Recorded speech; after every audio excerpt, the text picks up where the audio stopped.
Yo, do you have a thing for tentacles?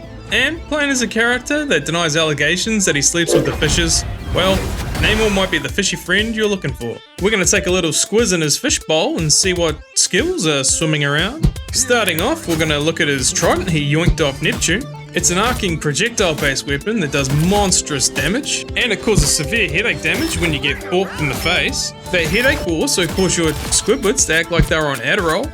I'm always hitting a serpentine move when I'm firing this thing like a little slippery snake. It also feels a little easier when you're high ground to fire this down onto people. I don't know if it's placebo or what, but I feel like it lessens the arc of it. Another great thing about this skill is you never have to worry about reloading. You've got infinite ammo, so no matter what the situation is, you'll have a fork to stick in them when they're done. Another little cheeky thing about your kitchen utensil is that every hit you make on somebody actually decreases the cooldown on your squiddly summons, so you'll have them way quicker. I don't know who it was, but someone has pissed off the 7 Seas and they are wrathful. We're going to talk about our next ability right now. This is your right click, and not only does it do comparable damage to your critical, but it also does splash damage, because, well, you pissed off the 7 Seas and now everybody's getting wet.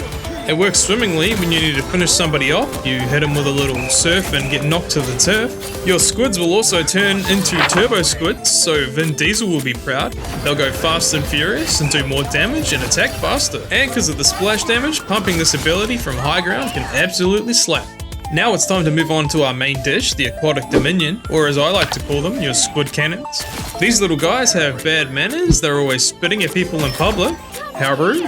They have low health and they last about as long as my sobriety does. But if you have a few of these little guys hitting people with the Hawk Tour, they're absolutely going to eviscerate people's health bars, especially if you boost their damage with your right click or your left click criticals.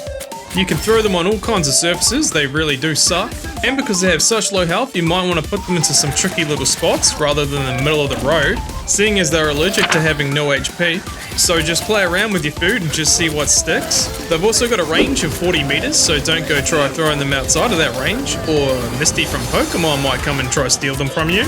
They're also great for protecting your backline when you're getting harassed by Spider-Man, or your friends were kidnapped by a Jeff. Picture this, you're swimming in your fishbowl, nice and peacefully, when a group of fishermen come try to take you away like this is the intro to Finding Nemo. What do? You don't run, you get in your spear of safety. Don't worry, it comes with everything you need to cower in fear inside, a warm blanket and your favorite teddy bear. It's great for getting out of dodge when your HP is rapidly declining, like my mental health. It's only got a short duration, but it's incredibly useful to get yourself out of sticky situations or up into some high ground, so you can look down on everybody like the king of the sea that you are. When you're inside your patented safety sphere, it'll be soaking up all the damage. You can also request some healing and get healed while inside of it, just so you can be fresh and ready for when you come out of it. You can also move around and press space and control to move up and down, just so you can reposition into some cover and make your life easier. It's awesome for dodging ults. It can practically save you from everyone in the game if you time it right and you have it off cooldown. It'll keep you tucked away, safe and ready for when that sticky spider situation is gonna happen.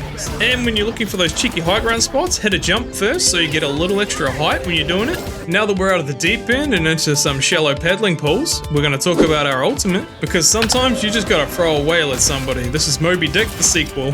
The Horn of Proteus stuns like crazy and does some fat damage if people get hit in the dead center of it.